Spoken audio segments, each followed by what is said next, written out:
Over the course of 14 months from April 1984 to August 1985, Richard Ramirez terrorized Los Angeles and later San Francisco, committing at least 14 murders, countless assaults, and burglaries that left an entire state on edge. His crimes were brutal, random, and steeped in a disturbing fascination with the occult. This is the incredible true story of how an entire community turned into vigilante hunters, and why the police had to save the Night Stalker from the very people he had terrorized. You're about to discover the shocking details of a manhunt that nearly ended in street justice. There's a lot of crazy people around. You don't have crazy people, you don't have normal people, But before we dive in, this video contains graphic descriptions of violence and disturbing content, so viewer discretion is strongly advised. As always, remember to hit the like button, subscribe, and turn on post notifications to stay up to date with the channel. All right, let's dive into the video. What kind of a person are you? What kind of person would I describe myself to be? Ricardo Leyva Munoz Ramirez was born on February 29, 1960, in El Paso, Texas, the youngest of 5 children in a working-class Mexican-American family. On the surface, his childhood might seem unremarkable, but beneath it was a perfect storm of trauma, abuse, and twisted influences that shaped a monster. His father, Julian, a former policeman turned railway worker, was a volatile alcoholic prone to violent outbursts. Ramirez endured physical abuse, beaten for minor infractions, which left deep scars, both physical and psychological. But the real turning point came from his cousin, Miguel Mike Valles, a Vietnam War veteran with schizophrenia and PTSD. Mike wasn't just a troubled soul, he was a predator. At 12, Ramirez became enthralled by Mike's stories of war crimes in Vietnam. Mike showed him Polaroid photos of women he'd assaulted, murdered, and dismembered, glorifying the violence. In 1974, when Ramirez was 15, Mike shot and killed his own wife in front of him. That moment, psychiatrists later argued, cemented Ramirez's fascination with death and power. By his teens, Ramirez was spiraling. He smoked marijuana, drank heavily, and began using cocaine, fueling his descent into the macabre. He immersed himself in Satanism, drawn to its rebellion and promises of power. At 22, he left Texas for California, supporting his drug habit through burglaries. But what started as petty theft soon escalated into something far darker. The so-called Night Stalker who has terrorized California. Yesterday, he struck again. People are wondering when. April 10th, 1984. A quiet night in Los Angeles. 9-year-old May Leung lived in the basement of an apartment building in the Tenderloin district of San Francisco. She was found the next day, assaulted, beaten, and stabbed to death, her body hung on a pipe. For years, this crime went unsolved, but DNA evidence in 2009 linked it to Ramirez, his first known murder. It was a chilling prelude to what was coming. 2 months later, on June 28, 1984, Ramirez struck again. Jenny Vinchow, a 79-year-old grandmother, was asleep in her Glassell Park apartment. Ramirez broke in through an unlocked window, a pattern that would define his attacks. What he did next was horrific. He stabbed Jenny repeatedly in the head, neck, and chest, nearly decapitating her with a slash to the throat. Her body was found the next morning, the apartment ransacked, her blood soaking the sheets. By March 1985, Ramirez's attacks escalated. On March 17th, he broke into the condo of 34-year-old Maria Hernandez in Rosemead. Maria was shot in the face but miraculously survived when her keys deflected the bullet. Her roommate, Dale Okazaki, wasn't so lucky. Ramirez shot her in the forehead at point-blank range. Less than an hour later, he pulled 30-year-old Tsai Lian Yu from her car in Monterey Park, shooting her twice in the chest. She died before help arrived. These attacks were random, brutal, and unpredictable. Ramirez didn't care about age, race, or gender. He used guns, knives, machetes, tire irons, and even electrical cords. He assaulted, tortured, and humiliated his victims, often leaving pentagrams drawn in lipstick or blood on the walls, a signature of his twisted devotion to Satan. The media dubbed him the Night Stalker, and by the summer of 1985, Los Angeles was gripped by fear. Windows were locked, guns were bought, and neighborhoods formed watch groups. But Ramirez was a ghost, slipping through the cracks, leaving only carnage behind. Californians have come to know him as the Night Stalker. The search for California's Night Stalker continues. Before we continue on, if you are enjoying the video so far, please remember to hit that like button and subscribe to the channel. And if you don't like it, let me know down in the comments. Your support truly means everything. All right, back to the video. And where he will strike next. He's a weird-looking character.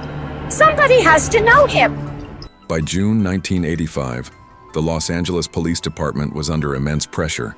The Night Stalker's crimes were escalating, and the public was terrified. Detectives Frank Salerno and Gil Carrillo, two seasoned investigators from the LA Sheriff's Department, were assigned to the case. Salerno, a veteran of the Hillside Strangler case, knew they were dealing with a different kind of killer, one who thrived on chaos and lacked a clear pattern. The challenge was immense.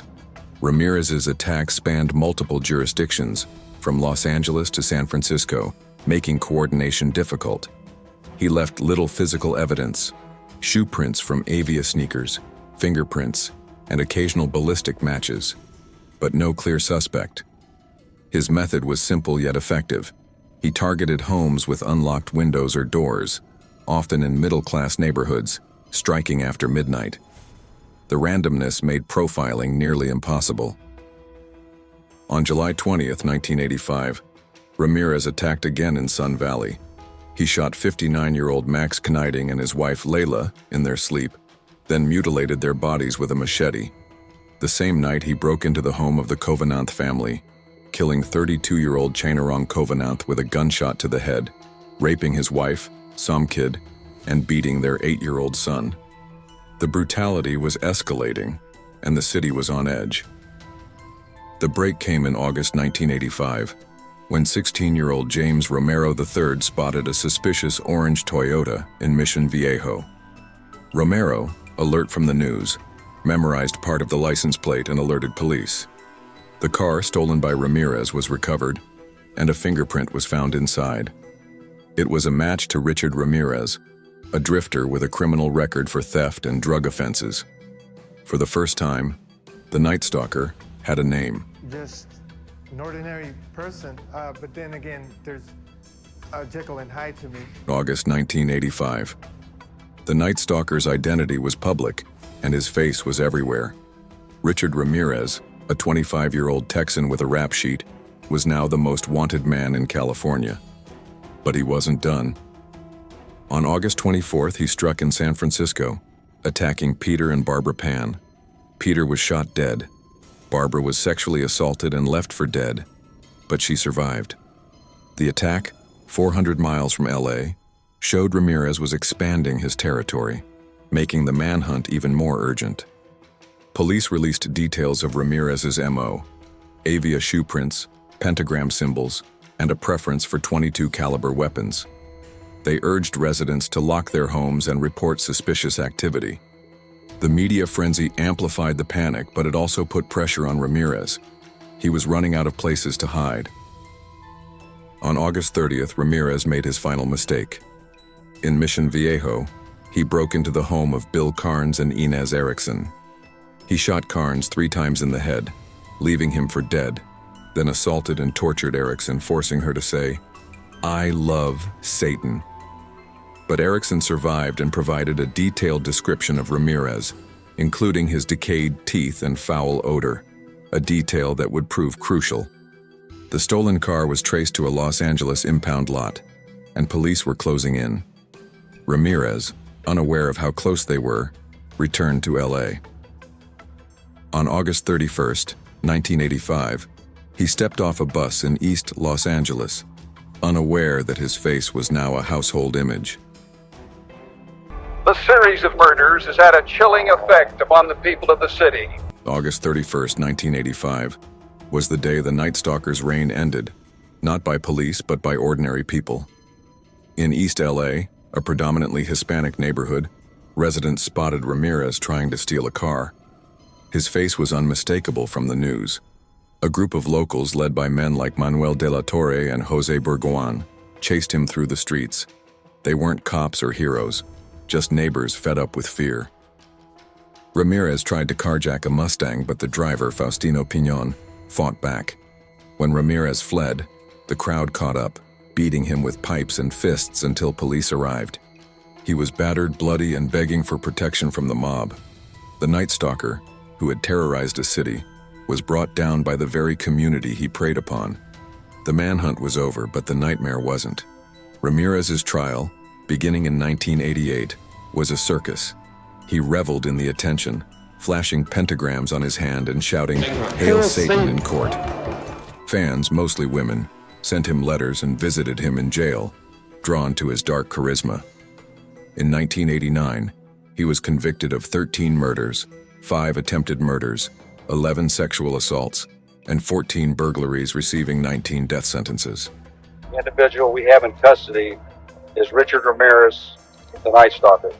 Richard Ramirez died in 2013 of lymphoma, still on death row, never expressing remorse. His crimes left scars on Los Angeles, families shattered, communities forever changed. The manhunt exposed flaws in law enforcement coordination, but also showed the power of community resilience. The Night Stalker case wasn't just about a killer, it was about a city that fought back against fear. I do exercise. I meditate. Thank you so much for watching. If you enjoyed this video and want to see more, then check out these videos on the screen now. If you have a topic suggestion, please send it to the email in the description. And as always, remember to like, share the video, and subscribe to our channel. And remember, the only thing stranger than this story is missing out on our next video.